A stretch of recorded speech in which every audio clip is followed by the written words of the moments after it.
নমস্কার বন্ধুরা, তোমাদের সাথে আজ আমি একটা রুই মাছের একটা রেসিপি শেয়ার করব। যেটা প্রতিদিনই তো আমরা খাই, ঝাল খাচ্ছি, দই পোনা খাচ্ছি, সর্ষে দিয়ে খাচ্ছি। তো আজ মনে হলো একটু দেখবি অন্যরকম করলে বাচ্চারাও খুশি হয়। তার জন্য একটা ব্যাটার তৈরি করলাম, যেটার মধ্যে ছিল একটু বেসন আর একটু চালের গুঁড়ো। 2 চামচ বেসন হলে 1 চামচ চালের গুঁড়ো মিশিয়ে একটা ব্যাটার বানাও নুন দিয়ে। তারপরে তার গায়ে ওটার ব্যাটারের মধ্যে গায়ে মাখিয়ে এইভাবে মাছগুলোকে ভেজে ফেলো। ভাজার পর দেখো সুন্দর, আর এগুলো যদি তো মনে করো ডালের সাথেও খেতে ভালো লাগে। এদিকে একটা মশলা রেডি করলাম, যার মধ্যে ছিল পেঁয়াজ আর কাঁচা লঙ্কা, রসুন আর আদা। মাছের পরিমাণ মতো অনুযায়ী নেবে বন্ধুরা, তবে খুব বেশি পরিমাণ পেঁয়াজ, আদা, রসুন এগুলো নেবে না, অল্প করে।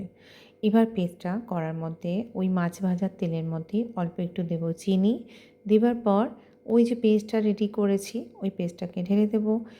একটু দিলাম তেজপাতা আর একটু মেথি ফোড়ন দিলাম। জিরে কিন্তু দিলাম না, মেথি দিলাম। খুবই সামান্য পরিমাণ মেথি দেবে।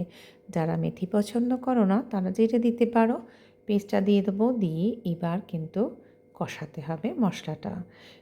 কষাতে যেটা করতে হবে তোমাকে, দেখো এইভাবে কষাবো, খেতে কিন্তু ভীষণ ভালো হয়, একটু অন্যরকম স্বাদের লাগে। আর এই কষাতে দিয়ে দেব একটু কাশ্মীরি লঙ্কা গুঁড়ো।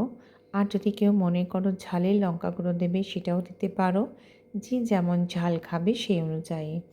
এইভাবেই মশলাটাকে আমি কষালাম। একটু সামান্য পরিমাণ দিলাম হলুদ, দিয়ে কষালাম। কষাতে এবার তোমাকে যেটা করতে হবে, জল ঢালতে হবে। তার আগে একটু এলাচের গুঁড়ো দিয়ে দিলাম।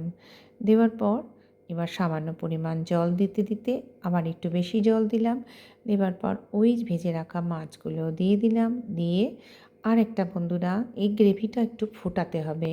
যে কোনো মাছের গ্রেভি যত তুমি ফোটাবে তার স্বাদটা কিন্তু ততই ভালো হয়। আর না ফুটিয়ে করলে একটা পানসা মতো খেতে হয়। এইভাবেই বানিয়েছিলাম মাছটা, তাই তোমাদের সঙ্গে করলাম শেয়ার। টাটা।